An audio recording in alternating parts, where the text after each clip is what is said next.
आज की जो क्लास रहने वाली है बहुत ही महत्वपूर्ण रहने वाली है, क्योंकि आपकी परीक्षा को मद्देनज़र रखते हुए ये मॉडल टेस्ट पेपर बनाए जा रहे हैं।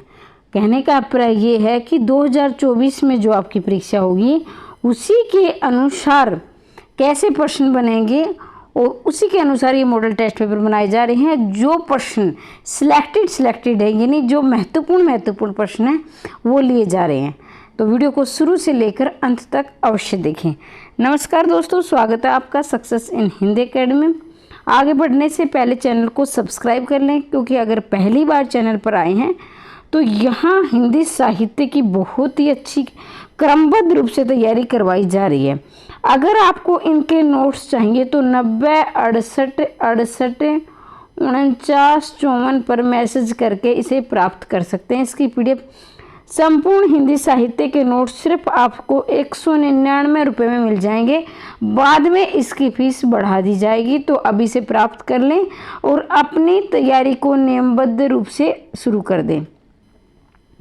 ठीक है, तो ये रही बात। आप मैसेज अवश्य करें। और जिसने एक मॉडल टेस्ट पेपर मैंने पहले डाल दिया है, जिसने नहीं देखा है वो अवश्य देखें। आज हमारा है दूसरा मॉडल टेस्ट पेपर और मैं तकरीबन इसमें आपके 15+ मॉडल टेस्ट पेपर करवाऊंगी। मुझे नहीं लगता कि इससे बाहर कोई प्रश्न जाएगा, यानी एक प्रश्न पत्र आपका आराम से तैयार हो जाएगा। तो इधर उधर भटकने की बजाय नियमित रूप से तैयारी करें, क्रमबद्ध रूप से जो प्रश्न आते हैं सिलेक्टेड वही तैयार करें, क्योंकि आपकी परीक्षा काफ़ी नज़दीक आ चुकी है। तो चलो शुरुआत करते हैं बगैर समय गवाए। निम्नलिखित रचनाओं को उनके कवियों के साथ सम्मिलित करना। भाई कौन सी रचना किसके ये सम्मिलित करना है।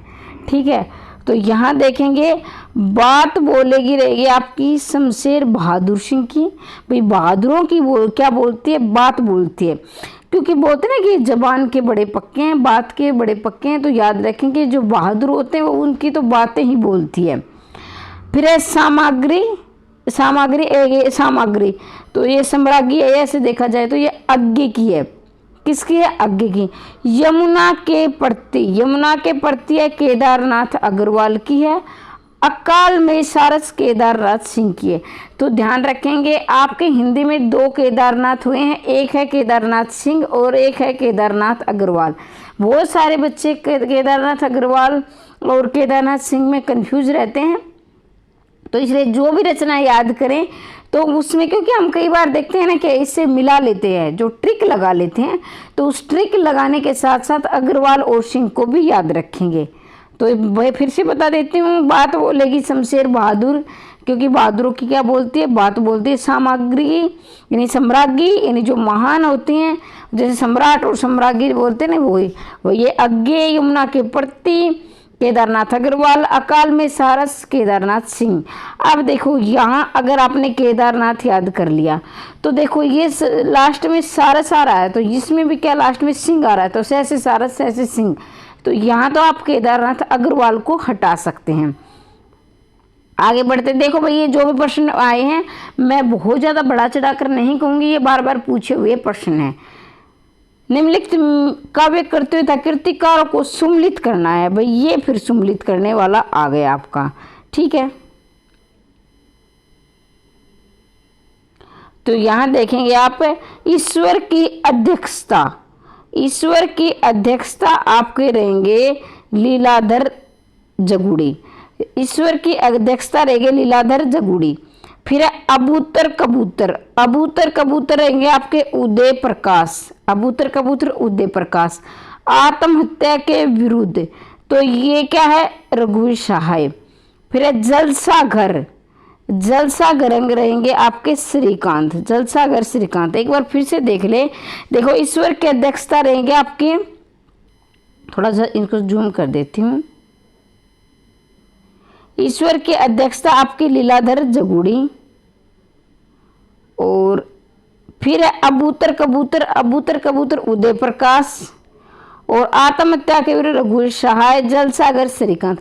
देखो भाई, जो वीर होते हैं वो आत्महत्या के विरुद्ध रहते हैं, यानी कि वीर कितनी भी कठिनाई आए वो आत्महत्या नहीं करते हैं, क्योंकि वीर ऐसे होते हैं जो हर संघर्ष से, हर दुख से उन्हें निकलना आता है। तो इस प्रकार से आत्महत्या के विरुद्ध कौन रहेंगे? रघुवीर सहाय। थोड़ी बहुत ट्रिक का भी आप सहारा ले लें, ठीक है। फिर आपके रचनाकार के सही अनुक्रम लगाना है, तो ये पता है अनुक्रम वाले प्रश्न आजकल बहुत पूछे जाते हैं। तो 23 का आपका रहेगा सी, परले की छाया, असाध्य वीणा, पटकथा, कनकनार। तो असाध्य वीणा किसकी है? अज्ञे की है, ये भी आप याद रखेंगे। फिर आगे बढ़ते हैं, इसमें है आपकी केदारनाथ सिंह, देखेंगे इसमें आपको लगाना है। तो 24 का आपका रहेगा केदारनाथ सिंह रहेगा आपके अकाल में सारस। अभी थोड़ी देर हमने ऊपर प्रश्न में पढ़ा, केदारनाथ सिंह अकाल में सारस। ज्ञानेंद्रपति आपके रहेंगे संशय आत्मा। ज्ञानेंद्रपति किसके? संशय आत्मा की है, यानी संशय आत्मा किसकी रचना है? ज्ञानेंद्रपति की है। फिर आपके भारत भूषण अग्रवाल की है अग्निलिख। भारत भूषण, अगर जो भारत के भूषण होते हैं, भारत का नाम ऊंचा करते हैं, वो अग्नि की लिख पर चलते हैं।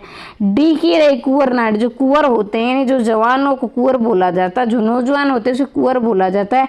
तो जवानों के आज सामने आज जो सबसे बड़ी समस्या है वो आत्मजीवन है। अपने आप पे जय प्राप्त करना बहुत बड़ी समस्या है, क्योंकि उनके भावनात्मक रूप से वो इधर उधर भटके रहते हैं। तो केदारनाथ सिंह अकाल में सारस, ज्ञानेंद्रपति की है रचना संशय आत्मा, भारत भूषण अग्रवाल की अग्निलिख, कुंवर नारायण की आत्मजयी। तो ये आप याद रखेंगे। आगे बढ़ते हैं, ये बहुत ही महत्वपूर्ण है, बार बार परीक्षा में जब पूछी गई है, देखो नेट 2010 में पूछी गई है। एक बात याद रखेंगे, सिर्फ ये बिल्कुल दिमाग में ये न रखें कि सिर्फ ये नेट में ही प्रश्न पूछे जाते हैं, आपके असिस्टेंट प्रोफेसर में भी ये काम आएंगे, आपके टीजीटी पीजीटी तक के ये प्रश्न काम में आने वाले हैं। अगर बात आप ये सोचो कि मैम क्या क्रमबद्ध लगाने, मान लीजिए क्रमबद्ध लगाने नहीं आएंगे, तो जो रचना जिस सन में लिखी गई है वो सन तो आएगा ना, उस रचना का सन पूछ लिया जाएगा, या ये रचना किसकी है। तो ये आपकी यहाँ कई परीक्षाओं की तैयारी हो रही है, इस बात को दिमाग से आप निकाल देंगे। निराला कृतराम की शक्ति पूजा का आधार ग्रंथ क्या है? तो ये कल भी मैंने करवाया था। 25 का आपका रहे कृत्तिवास रामायण। राम की शक्ति पूजा किसकी? निराला की है, और ये कृत्तिवास रामायण इसका क्या है? आधार ग्रंथ है। अब हम पढ़ेंगे 26वां प्रश्न आपकी स्क्रीन पर। जो घनीभूत भूत पीड़ा थी हर प्यारे को सेज पास, नम्रमुख हंसी खिली, हम नहीं कहते कि हमको जोड़कर स्रोत सिवनी बह जाए। जी हाँ हुजूर, मैं गीत बेचता हूँ, तरह तरह के गीत बेचता हूँ। तो ये मैं गीत बेचता हूँ भवानी प्रसाद मिश्र की रचना है। इसमें क्या है कि जो कवि होते हैं उसमें कवि और लेखक के सामने एक मजबूरी ये होती थी कि उन्हें अपने जीवनोयापन के लिए, यानी जीविकोपार्जन के लिए, अपना पेट भरने के लिए लेखन कार्य करते थे। भाई उनका जो वो लेखनी करते थे तो उनके बदले उनको पैसे मिलते थे। वो तो उन्हीं के अनुसार उनकी मजबूरी होती थी कि वो ज़्यादातर, हालांकि बहुत से ऐसे कवियों ने विरोध किया, लेखकों ने विरोध किया है, लेकिन कुछ हद तक वो मजबूर भी होते थे, वो नहीं लिखना चाहते थे, उस पर भी उन्हें लिखना पड़ता था।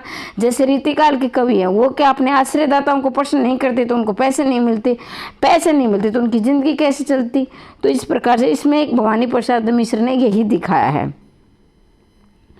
जो घनीभूत पीड़ा थी ये है आपकी ऑप्शन नंबर ए रहेंगे। जो घनीभूत पीड़ा थी, एक मिनट भी,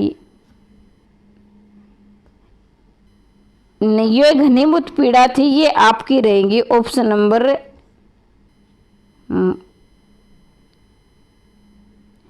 देखा जाए तो थोड़ा सा मैं भी कंफ्यूज हो गई थी कि ये कहीं महादेव वर्मा की तो नहीं है, इसलिए चेक कर लेती हूँ। तो ये महादेव वर्मा की नहीं है, ये है आपकी घनीभूत पीड़ा थी, ये रहेगी आपकी इसकी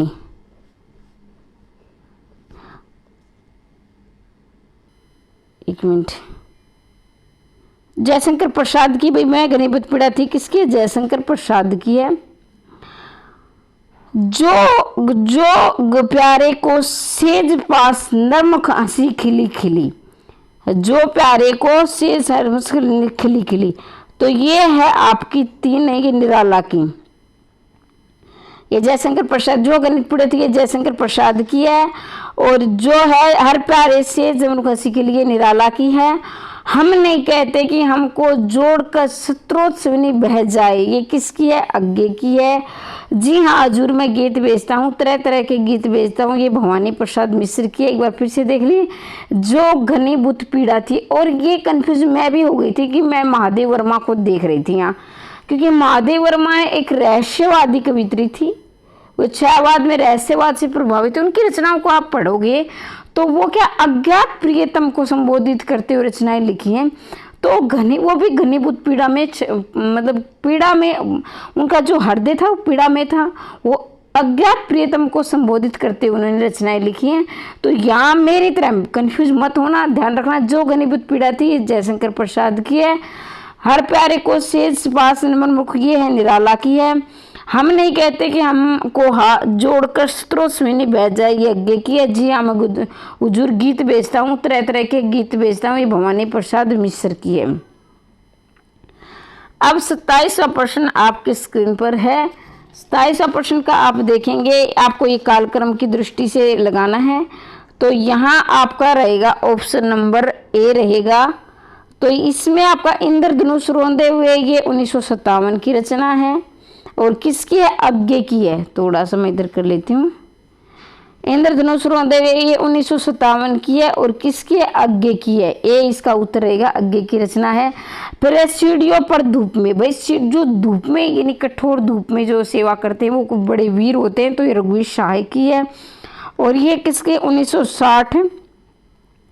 नए इलाके में अरुण कमल, नए इलाके में है अरुण कमल की है। 1998 में, ध्यान रखेंगे 1998 में इन्हें साहित्य अकादमी पुरस्कार भी इसे मिला है। 1998 वाद सर्वा के बहाने ये कुंवर नारायण की है। 2008 में ये है। तो एक बार फिर से सुन ले, इंद्रधनुष रोंदे हुए ये है 1957 की है, और ये है किसकी? अज्ञे की है। सीढ़ियों पर धूप में रघुवीर शाह की है, ये 1960 की है। नए इलाके में अरुण कमल 1998। साहित्य अकादमी पुरस्कार याद रखेंगे, साहित्य अकादमी पुरस्कार इसका बार बार पूछा जाता है। वाद सर्वा के बहाने कुंवर नारायण 2008 की है। तो ये सारी रचनाएं आप याद रखेंगे। एक बार फिर से मैं आपको बता देती हूँ, अगर आपको नोट्स चाहिए, शॉर्ट नोट्स हिंदी साहित्य के, तो आप 90 68 68 49 54 पर मैसेज करके ये नोट्स प्राप्त कर सकते हैं।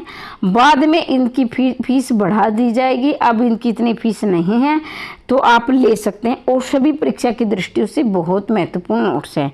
ठीक है, तो ये नोट, ये PDF चाहिए तो ये PDF भी आपको मैसेज करके आप प्राप्त कर सकते हैं। ठीक है, तो ये देखेंगे। और जल्दी ही हम TGT PGT की भी क्रमबद्ध तैयारी करेंगे। तो चाहते हैं कि क्रमबद्ध तैयारी करना, तो चैनल को सब्सक्राइब कर लें। अगर आपने अभी तक चैनल को सब्सक्राइब नहीं किया तो जो बसे जात दूरी प्रिय प्राण भूरी, तो दसे जात मन मुकर हमारे में। तो ये भ्रमर गीत प्रसंग से संबंधित उपयुक्त पंक्तियों के कवि हैं। तो इसमें आप देखेंगे 28 का आपका रहेगा डी जगन्नाथ दास रत्नाकर। देखो भ्रमर गीत पर क्या है? सूरदास ने भी लिखा है, सूरदास ने। और भ्रमर गीत पर किसने लिखा है? जगन्नाथ दास रत्नाकर ने भी लिखा है। तो ये पंक्तियां किसकी है? जगन्नाथ दास रत्नाकर की है, क्योंकि यहाँ सूरदास भी ऑप्शन में दिया है और जगन्नाथ भी दिया है। अब बहुत सारे बच्चे क्या करते हैं, भ्रमर गीत देखा सूरदास लगा देते हैं, तो आप कंफ्यूज नहीं होंगे। जो बसे जात दूरी दूरी प्रिय प्राण भूरी, तो दसे जात मन मुकरे हमारे में। तो ये जगन्नाथ दास की रचना एक होता है, एक आता है भंवर गीत। भंवर गीत है नंददास की, भंवर गीत किसकी है? नंददास की। और भ्रमर गीत है जगन्नाथ दास रत्नाकर की भी है, सूरदास की भी है। ये जो पंक्तियां है जगन्नाथ दास रत्नाकर की हैं। आगे बढ़ते हैं। दिक दाए तुम हो अनाउत, दो दिया श्रेष्ठ कुल धर्मदूत, राम के नहीं राम के सूत कहलाए। तो ये आप सभी जानते हैं, बहुत ही आसान है और बहुत ही महत्वपूर्ण है। तुलसीदास की क्या है? ये रचना है। लेकिन तुलसीदास की क्या है? ये दिक दिक। धाये तुम अनाहुत। राम के ने ये पंक्तियां किस काव्य रचना से, किस काव्य, देखो ये काव्य रचना है, ये ध्यान देंगे, ये तुलसीदास लेखक नहीं है यहाँ, ये तुलसीदास क्या है, रचना है ये। और तुलसीदास किसकी थी, निराला की थी रचना। कहीं आप सोचो कि तुलसीदास जो पहली बार, मैं तो देंगे सभी तो नहीं, लेकिन जो अभ्यर्थी पहली बार तैयारी कर रहा है ना, वो कंफ्यूज हो सकता है कि ये तुलसीदास क्या लेखक का नाम है कि रचना का नाम है। तो ये रचना का नाम है तुलसीदास, ना कि लेखक का नाम है। और तुलसीदास जो रचना है निराला की है। और निराला जो तुलसीदास रचना में इन्होंने क्या है, राम की जो वर्णन किया जाता है, एक राम की शक्ति पूजा भी है, ठीक है, एक राम की शक्ति पूजा में भी है। इन्होंने क्या, राम को एक सामान्य इंसान यानी सामान्य मानव की तरह वो संघर्ष करता दिखा गया। तो निराला ये तुलसीदास है या राम की शक्ति पूजा है, तो निराला के जीवन का जो प्रभाव इन रचनाओं में दिखता है। साकेत कविता के दो शब्दों के बीच की निरवता में रहती है। कविता दो शब्दों के बीच की निरवता में रहती है। काव्य भाषा के संबंध में उपयुक्त मत किसका है। भाई कविता है जो दो शब्दों के बीच की निरवता में रहती है, ये कथन किसने बोला है, नामवर सिंह ने बोला है, रामस्वरूप चतुर्वेदी ने बोला है, शमशेर बहादुर ने बोला, अज्ञे ने। तो 30 का आपका रहेगा डी, ये क्या है, अज्ञे ने बोला है। ये शब्द किसने बोला है, अज्ञे ने बोला है। रचना की दृष्टि से फिर कालक्रम आया है। और मैं कहती हूँ चाहे आप टीजीटी से लेकर असिस्टेंट प्रोफेसर, ये नहीं आप सोचो कि टीजीटी में क्या सन नहीं आते हैं, पीजीटी में नहीं, तो ये कुछ मैं मानती हूँ, क्योंकि सारे सन मुझे भी याद नहीं है, बहुत सारे ऐसे सन हैं जो हम भूल जाते हैं, लेकिन जो महत्वपूर्ण रचनाओं के सन तो आप जरूर याद रखेंगे। जैसे उदाहरण के लिए निराला की रचनाएं उनके याद कर लो, सुमित्रा नंदन पंत है, छायावादी की कवित्री जो महादेव वर्मा है उनके हैं, दिनकर के हैं, पंत के हैं, तो ये तो जरूर आप याद रख सकते हो, इनके तो जरूर आप याद रख लें, ठीक है। तो यहाँ देखेंगे 31 का आपका उत्तर रहेगा ऑप्शन नंबर डी। तो डी कैसे आएगा एक बार आप देख लीजिए। पल्लव है ये 1928 में लिखी गई थी और पल्लव रचना है पंत की। फिर एक कामायनी 1935 में लिखी गई थी और ये रचना किसकी है, जयशंकर प्रसाद की है। दीपशिखा है ये 1942 में लिखी गई थी, रचना किसकी है, महादेव वर्मा की है, ठीक है। कुकुरमुता है ये निराला की रचना है, कुकुरमुता, और ये भी 1942 से, ठीक है। तो ये एक बार फिर से सुन लीजिए, पल्लव 1928, डी इसका उत्तर रहेगा, पंत है, पैसे पल्लव पैसे पंत। कामायनी 1935 जयशंकर प्रसाद की है। दीपशिखा महादेव वर्मा है 1942 है, और कुकुरमुता निराला है 1942 है। तो इस प्रकार ऑप्शन नंबर डी इसका सही उत्तर हो जाएगा। फिर रचना काल की दृष्टि से सही उत्तर आपको लगाना है। तो सही उत्तर आप देखेंगे इसमें रहेगा आपका ऑप्शन नंबर 32 का रहेगा आपका बी।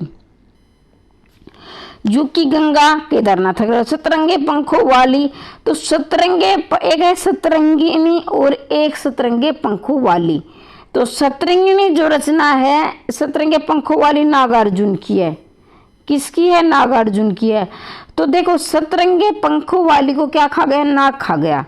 जैसे सतरंगे पंख, भाई नाग तो खाते हैं, जैसे मिट्टी मांस तो खाते हैं ना, सतरंगे पंखों वाली को क्या नाग खा गया, नागार्जुन। फूल नहीं रंग बोलते हैं ये केदारनाथ की। मिट्टी की बारात शिव मंगल सुमन की है। तो ये आपका ऑप्शन नंबर भी इसका सही हो जाएगा। दुखी जीवन की कथा रही, क्या कहूँ जो आज नहीं कही, ये बहुत ही, इसको वेरी IMP आप लगा लेंगे, बहुत ही महत्वपूर्ण है, इसको आप अवश्य याद रखेंगे। तो 33 का आपका रहेगा option number A, Saroj Smriti. Saroj Smriti किसकी है, निराला की है। तो निराला ने आप सभी जानते हैं अपनी बेटी के देहांत पर, इनकी मृत्यु हुए, उनकी बेटी की शादी के तुरंत बाद ही मृत्यु हो जाती है। पहले उसकी पत्नी की मृत्यु हो जाती है, फिर एकमात्र इनका जो सारा होता है सरोज होती है, तो सरोज की भी शादी के बाद मृत्यु हो जाती है। तो और ये विश्व का सबसे बड़ा शोक गीत माना गया है, विश्व का सबसे बड़ा शोक गीत सरोज समर्ति को माना गया है। तो दुखी जिनकी कथा रही, जो क्या कहूँ जो आज ही बिल्कुल टूट गए थे अपनी बेटी की मृत्यु पर, तब इन्होंने ये लंबी कविता है सरोज समर्ति, ठीक है। और ये भी क्या है, ये बाकी की रचनाएं भी किसकी है, निराला की है। राम की शक्ति पूजा है, तुलसीदास है, कुकुरमुता है। फिर 34 का आपका फिर कालक्रम की दृष्टि से लगाना है, तो ये 34 का आपका उत्तर रहेगा ऑप्शन नंबर ए। तो देख लीजिए कैसे ए आया है। साकेत लिखी गई थी 1931, साकेत लिखा गया था 1931। कामैनी है भाई 1935, कामैनी क्या है आपका महाकाव्य है। और साकेत में उर्मिला के क्या है, उर्मिला का जैसे हिंदी कवियों ने बहुत, जैसे रविंद्रनाथ टैगोर ने शुरुआत की थी कि जो, और महावीर प्रसाद द्विवेदी ने एक वो लिखा था, एक लेख लिखा था कि जो उर्मिला की उपेक्षिता, बहुत सारे लेखकों ने उर्मिला को, जिसको आप हिंदी में बोलते हैं ना, इंग्लिश में बोलते हैं इग्नोर, मतलब कि नज़रअंदाज किया है। हमेशा सीता माता को ही बढ़ चढ़ कर दिखाया गया है, जबकि सीता माता तो क्या है, राम के साथ, अपने पति के साथ, अपने साथी के साथ वन में, तो मान लीजिए कष्टों में थे, उसका पति उसके साथ था। लेकिन उर्मिला एक ऐसी नारी थी जो कि क्या है, महल और राज दरबार में रहकर भी उसके सुखों का उपयोग नहीं कर पा रही थी, क्योंकि उसका मन तो क्या था, वनवास में था। और जो उनका शरीर था, यानी शारीरिक रूप से वो किस में थी, महलों में उपस्थित थी, और मन से वो वनवास उसको हुआ था। तो इसी का साकेत में वर्णन दिया गया। और साकेत का जो नवम सर्ग है बहुत ही मार्मिक है। पूछा जाता है कि साकेत का कौन सा सर्ग है जो सबसे मार्मिक है, तो नवम सर्ग बड़ा मार्मिक है, क्योंकि इसमें उर्मिला और लक्ष्मण का वियोग दिखाया गया है। तो साकेत लिखा गया था 1931, कामैनी 1935, कुरुक्षेत्र दिनकर की है, कामैनी जयशंकर प्रसाद की है। तो कुरुक्षेत्र आप करेंगे 1946, कुरुक्षेत्र अंधायुग धर्मवीर भारती हैं 1955। तो एक बार फिर से सुन लीजिए, साकेत 1931, कामैनी 1935, कुरुक्षेत्र 1940, अंधायुग 1955। तो इस प्रकार से ऑप्शन नंबर ए आपका सही उत्तर हो जाएगा। आगे बढ़ते हैं, फिर कालक्रम की दृष्टि से लगाना उत्तर आ गया। तो इसमें आप अगर देखो, अगर आपको सारे नहीं आ रहे हैं, क्योंकि कई बार ऐसा होता है कि हमारे सारे दिमाग में नहीं पता है, तो यहाँ आप देखेंगे ये सारी बाद में तकरीबन। लेकिन जो आप भारत भारती के बारे में तो जानते हैं कि भारत भारती कब लिखी गई थी, 1912 में लिखी थी भारत भारती। और भारत भारती क्या है, राष्ट्र कवि के मैथिली शरण गुप्त के क्या राष्ट्र कवि की उपाधि से नवाजे गए थे भारत भारती रचना पर। राष्ट्र का जो है, इसमें क्या है, राष्ट्र के गुणगान भी किया है, लोगों को जगाया भी है, और जो हमारे जो अत्याचार हो रहे हैं देश पे, उनके प्रति इन्होंने लिखा कि तुम जाग जाओ, क्यों अत्याचार सहन करे हो, आज़ादी के लिए इन्हें जागरूक किया है। तो इसी रचना पर राष्ट्र कवि की उपाधि किसने दी है, महात्मा गांधी ने। महात्मा गांधी ने इन्हें राष्ट्र की कवि की उपाधि से नवाजा था। तो 1912 की रचना है, तो यही इसका उत्तर आएगा। ठीक है, फिर आपकी 36 की देखेंगे। 36 की रचना आपको लगानी है, बालकृष्ण शर्मा नवीन, हिमतरंगिणी, रामनरेश त्रिपाठी, ये माखनलाल चतुर्वेदी, सोहनलाल द्विवेदी। तो 36 का आपका उत्तर रहेगा ऑप्शन नंबर सी। ठीक है, सी है इसमें आपका। तो देखिए बालकृष्ण शर्मा नवीन है, तो इसकी आपका रहेगा ऑप्शन नंबर सी। एक मिनट,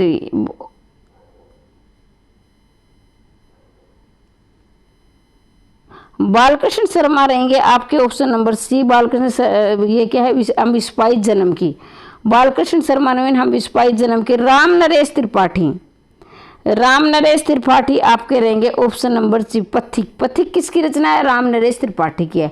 माखनलाल चतुर्वेदी, हिमतरंगिणी, हिमतरंगिणी। और हिमतरंगिणी पर क्या है, नहीं क्या है, साहित्य अकादमी पुरस्कार भी मिला है। सोहनलाल द्विवेदी, ये सोहनलाल द्विवेदी किसकी, भैरवी की है। बालकृष्ण शर्मा नवीन के 22 जन्म के।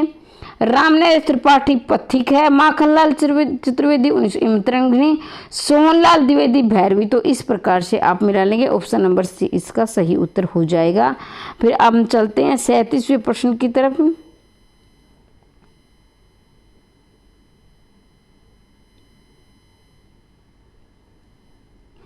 37वें आपका प्रियबंध परले की छाया, कमला, ओसिंद्री, नचिकेता। तो इसमें आप देखेंगे, इसमें क्या है, आपको पात्रों को सम्मिलित करना है। भाई कौन सी रचना का कौन सा पात्र है, ठीक है। और आप सभी जानते हैं जो ये पात्र होते हैं ना, ये आपकी परीक्षा में बहुत पूछे जाते हैं, और खासकर जो नेट की परीक्षा है उनके लिए तो ये प्रश्न पूछे जाते हैं। थोड़ा सा मैं इसको जचा लेती हूँ। तो देखिए प्रियबंध रहेगा आपका, ये है प्रियबंध असाध्य वीणा का है। असाध्य वीणा किसकी रचना है? अज्ञे की रचना है। असाध्य वीणा किसकी रचना है? अज्ञे की रचना है। असाध्य वीणा किसकी है? अज्ञे की है। तो प्रियबंध रहेंगे आपके असाध्य वीणा की। उसके बाद है आपका बी, आपका रहेगा कमला। कमला रहेगा आपका प्रलय की छाया। कमला प्रलय की छाया, प्रियबंध असाध्य वीणा। ओशिंद्री रहेंगे आपके उर्वशी। उर्वशी किसकी है? दिनकर की।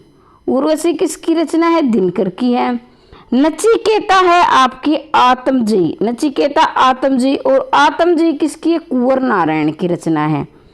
तो एक बार फिर से देखिए, प्रियबंध आपकी रहेंगे असाध्य वीणा, कमला आपकी रहेगी प्रलय की छाया, और ओशिंद्री आपकी रहेंगी उर्वशी, और नचिकेता आपके रहेंगे आत्मजयी। तो आत्मजयी किसकी रचना है? कुंवर नारायण की, याद रखेंगे। फिर आपकी राम की शक्ति पूजा की यौगिक प्रक्रियाओं का स्रोत क्या है? राम की शक्ति पूजा की यौगिक प्रक्रियाओं का स्रोत क्या है? वेदांग है, योग वशिष्ठ है, नव वेदांत है, हठ योग है। तो 38 का आपका रहेगा ऑप्शन नंबर सी, नव वेदांत। नव राम की शक्ति पूजा की यौगिक प्रक्रियाओं का स्रोत क्या है? नव वेदांत। और राम की शक्ति पूजा किसकी है? निराला की है। निराला की रचना है राम की शक्ति पूजा।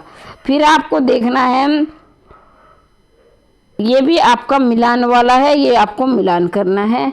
निम्नलिखित काव्य छंदों को उनके प्रयोक्ता कवियों के साथ सम्मिलित कर, मतलब कि ये है कि किस कवि ने कौन से छंदों का प्रयोग किया है इन काव्यों में, ठीक है। तो आपका 39 का आप देखेंगे, सोनेट आप सभी जानते हैं, सोनेट कवि के नाम से जिसे जाना जाता है, ठीक है। सोनेट आपके रहेंगे त्रिलोचन। ये सोनेट का बहुत ही महत्वपूर्ण, बार बार परीक्षा में पूछा जाता है कि सोनेट का प्रयोग सबसे ज्यादा किसने किया है? तो त्रिलोचन ने किया। हाईक्यू, हाईक्यू का किसने किया है? हाईक्यू का किया है अज्ञे ने किया है।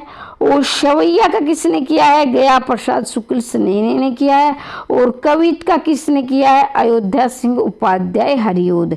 फिर से सुन लीजिए, कवित का किसने? अयोध्या सिंह उपाध्याय हरिओद ने। शवैया गया प्रसाद शुक्ल स्नेही, और सोनेट त्रिलोचन, हाईक्यू अज्ञे। तो ये सारे आप याद कर लेंगे, और त्रिलोचन वाला तो बहुत ही ज्यादा महत्वपूर्ण है। ढलमल चंचल अंतल जलगल जलगल तारा पंक्ति में मुख्यतः वर्णन है किसका? नदी की धारा का है, नीला आकाश का है, चांदनी रात का है, साड़ी के आंचल का है। तो 40 का आपका उत्तर रहेगा ऑप्शन नंबर, यानी नदी की धारा का। देखो, ढलमल ढलमल चंचल अंतल जलगल जलगल तारा, तो इस प्रकार से कौन नदी की धारा बहती है? तो ये नदी की धारा का वर्णन है। आगे बढ़ते, छायावाद के समर्थन में सबसे पहला लेख लिखने वाले लेखक हैं। तो ये बहुत ही, देखो सारे प्रश्न आए हुए हैं, मैं बार बार नहीं बोलूंगी, जो भी प्रश्न जिस परीक्षा में पूछा गया है उसके पीछे लिखा गया है। तो ये आप सारे प्रश्न पढ़ोगे, इतनी अच्छी तैयारी हो जाएगी आपकी बहुत ज़्यादा। तो ये मुकुटधर पांडे, इसके बारे में थोड़ा सा मैं बोलना चाहूँगी कि मुकुटधर पांडे ने छायावाद का प्रवर्तक अलग अलग विद्वानों ने अलग अलग को माना है। तो मुकुटधर पांडे को किसने माना है? रामचंद्र शुक्ल ने माना है। नंद दुलारे वाजपेयी ने किसको माना है? सुमित्रा नंदन पंत को माना है। इलाचंद्र जोशी को किसने माना है? जयशंकर प्रसाद को माना है। वास्तविक प्रवर्तक आ जाए जयशंकर, इसको छायावाद के, तो वास्तविक प्रवर्तक जयशंकर प्रसाद ही आएंगे। नंद दुलारे वाजपेयी के अनुसार सुमित्रा नंदन पंत आएंगे। इलाचंद्र जोशी के अनुसार ये जयशंकर प्रसाद आएंगे। और रामचंद्र शुक्ल के अनुसार मुकुटधर पांडे आएंगे। अब एक कंफ्यूज सब अभ्यर्थी ज़्यादातर रहता है कि जहाँ पर हम रामचंद्र शुक्ल देखते हैं तो उसी को हम वास्तविक मानते हैं कि रामचंद्र शुक्ल ने जो कह दिया वो ठीक है, लेकिन यहाँ आप गलत हो जाते हो, क्योंकि जो है वास्तविक प्रवर्तक कौन है? जयशंकर प्रसाद है। और जयशंकर प्रसाद को किसने माना है? इलाचंद्र जोशी ने माना है। लेकिन मुकुटधर पांडे को किसने माना है? सुमित्रानंदन पंत को। फिर भी माफ कीजिए, मुकुटधर पांडे को किसने माना है? रामचंद्र शुक्ल को माना है। तो रामचंद्र शुक्ल के अनुसार मानने पर भी मुकुटधर पांडे को वास्तविक प्रवर्तक नहीं माना गया। तो वास्तविक प्रवर्तक किसे माना है? जयशंकर प्रसाद को माना गया। तो इन्होंने क्या है, छायावाद के समर्थन में सबसे पहला लिखने वाले लेखक कौन है? मुकुटधर पांडे हैं। कौन सी कृति पर प्रतिबिंब जो है ये प्रतिबिंब लगा दिया गया था? देखो उस समय क्या होता था, जैसे अंग्रेजों का राज था, वहाँ 1947 से पहले ये ज़्यादातर रचनाएं लिखी गई हैं। हमारा देश गुलाम था, तो जो भी रचनाएं होती थी ना, कि जो देश को जागरूक करने के लिए, सामान्य जनजीवन को जागरूक करने के लिए रचनाएं लिखी जाती थी, तो क्या होता था कि वो जो अंग्रेजों को इस बात की जो वो प्रकाशित भी हो जाती थी कई रचनाएं, लेकिन अंग्रेज क्या करते उसको जब्त करवा देते उस पत्रिका को या उस रचना को, कि ताकि ये जनता मूर्ख की मूर्ख रहे, ये जागरूक ना हो। तो इसके अनुसार इसका रहेगा ऑप्शन नंबर डी। और मैं अगर नहीं भी बताती तो भी आप इस पर सही निशान लगा सकते थे। क्यों लगा सकते थे? देखो भारत भारती पर आप 1 मिनट के लिए जा सकते थे, लेकिन नहीं, झांसी की रानी पर भी बंद नहीं। लेकिन जो चिनगारी है, ये नाम से ही प्रतीत हो, चिनगारी का मतलब होता है आग लगाना। तो इस रचना ने चारों तरफ देश को आज़ादी के लिए आग लगा दी थी, इसलिए सरकार ने इसे, यानी उस समय तो हमें अंग्रेजों को सरकार ही कहेंगे, क्योंकि उस समय क्या अंग्रेजों का राज था, तो इसलिए क्या है, इन्होंने चिनगारी रचना पर प्रतिबंध लगा दिया था। तो याद रखेंगे, बार बार पूछा गया है। 43 का आप एक बार फिर से देख लीजिए। 43 का रहेगा, अब व्यक्ति के सारे खतरे उठाने ही होंगे। अब व्यक्ति के सारे खतरे उठाने ही होंगे, तो ये क्या है? अंधेरे में। अब अंधेरे में किसकी रचना है? ये मुक्ति बोध की रचना है। अंधेरे में रचना किसकी है? मुक्ति बोध की रचना है। हंस पड़ा गगन वह सुनने लोक, हंस पड़ा गगन वह सुनने लोक, तो ये किसकी है? कामयानी की। और ये कामयानी किसकी? जयशंकर प्रसाद की है। और ये कब लिखी गई थी? 1935 में लिखी गई थी। कामयानी का सन बार बार पूछा जाता है, याद रखेंगे। शिथिल समर्पण है हमारा, शिथिल समर्पण है हमारा, नदी के द्वीप। और नदी के द्वीप किसकी रचना है? अज्ञे की रचना है। फिर है आपका, आप अपने से उगा मैं, आप अपने से उगा मैं, ये देखो नाम से प्रतीत हो, तो कुकुरमुता इंदिराला की रचना है, ये 1942 की रचना, आप अपने से उगा मैं। और इन्होंने क्या है, एक तरफ कुकुरमुता है, एक तरफ गुलाब का फूल है। तो गुलाब के फूल की माल इतनी देखभाल करता है तो वो क्या मुस्कुराता रहता है, मतलब कि इसकी इतनी खाद बीज लगते हैं, लेकिन कुकुरमुता अपने आप उगता है। जो सामान्य जनजीवन है वो संघर्ष करता, अपने आप पलता है, उनके बच्चे भी अपने आप पलते हैं। तो इसमें ये नहीं कि सिर्फ कुकुरमुता वो दिखाया गया है, इसमें एक पूंजी वर्ग और एक सामान्य वर्ग का संघर्ष दिखाया गया है। तो इस प्रकार इसका उत्तर रहेगा ऑप्शन नंबर सी। ठीक है, एक बार देख लेंगे आप। संपत्ति शास्त्र की भूमिका के लिए किस पत्रिका में छपा? संपत्ति शास्त्र की भूमिका, तो ये रहेगी सरस्वती में छपा। संपत्ति शास्त्र की भूमिका लिए किस पत्रिका में छपा? वैसे संपत्ति शास्त्र किसकी रचना है? महावीर प्रसाद द्विवेदी की है, लेकिन इसकी जो भूमिका है ये सरस्वती में छपी थी। और देखिए ना, सरस्वती की मैं बात करूं तो क्या है, 1903 तक से लेकर 1920 तक महावीर प्रसाद द्विवेदी इसके क्या रहे थे? संपादक रहे थे। बार बार पूछा जाता है। तो आज हमने इतने प्रश्न, वैसे तो हमने पढ़े हैं गिनती के हिसाब से तो 20 प्रश्न, लेकिन हर एक प्रश्न को हमने 4-4, इस हिसाब से हमारे 100 के आसपास प्रश्न हो जाते हैं। फिर कहती हूँ, अगर आपको इसकी PDF चाहिए तो आप 90 68 68 49 54 पर मैसेज करके ये PDF प्राप्त कर सकते हैं, जो आपकी परीक्षा की दृष्टि से बहुत ही महत्वपूर्ण, बार बार परीक्षा में पूछे जाने वाले सिलेक्टेड शॉर्ट नोट्स दिए गए हैं, तो उसे आप प्राप्त कर सकते हैं। महज 199 रुपये हैं। और उसके बाद इसकी जो है जिसका चार्ज बढ़ा दिया जाएगा, तो अभी से आप इसे प्राप्त कर लें। इसके साथ ही अगर आप पहली बार चैनल पर आए हैं तो चैनल को सब्सक्राइब कर लें, बेल आइकन को दबा दें। सिर्फ 15 मॉडल टेस्ट पेपर करवाऊंगी और मैं ये गारंटी लेती हूँ कि एक प्रश्न पत्र आपका आराम से तैयार हो जाएगा, इससे बाहर कोई प्रश्न नहीं जाएगा। 15 मॉडल टेस्ट पेपर तकरीबन करवाने की कोशिश करूँगी। ठीक है, हो सकता है कि कोई हेल्थ इशू हो जाए या कहीं जाना पड़ जाए तो अलग बात है, लेकिन कोशिश करूँगी मैं, इन्हीं में से आपके प्रश्न आ जाएंगे। ठीक है, तो हमेशा। और इसके साथ एक सूचना मुझे और भी देनी थी। मैं टीजीटी पीजीटी की अभी बहुत जल्दी 0 से लेकर 100 तक तैयारी करवाने वाली हूँ, जिसमें आपकी एनवीएस है, ईएमआरएस है। बिल्कुल कम चार्ज में, ये नहीं कि सिर्फ कागज़ पेन के चार्ज में तैयारी करवा दूंगी। सबसे सस्ता और बहुत अच्छी तैयारी 0 से लेकर 100 तक क्रमबद्ध रूप से हम तैयारी करेंगे। इधर उधर नहीं कि कोई भी टॉपिक उठा दिया करवा दिया, अब ऐसे नहीं चलेगा। तो आप जो तैयारी करना चाहते हैं टीजीटी पीजीटी या नेट की, तो चैनल को सब्सक्राइब कर लें। प्रीवियस ईयर भी आपको बहुत अच्छे सिलेक्टेड क्वेश्चन मिलेंगे। तो हमेशा हंसते रहिए, मुस्कुराते रहिए, दिन दोगुनी रात चौगुनी उन्नति करते रहिए। आज के लिए इतना ही, मिलते हैं अगली वीडियो में। तब तक के लिए जय हिंद, जय भारत।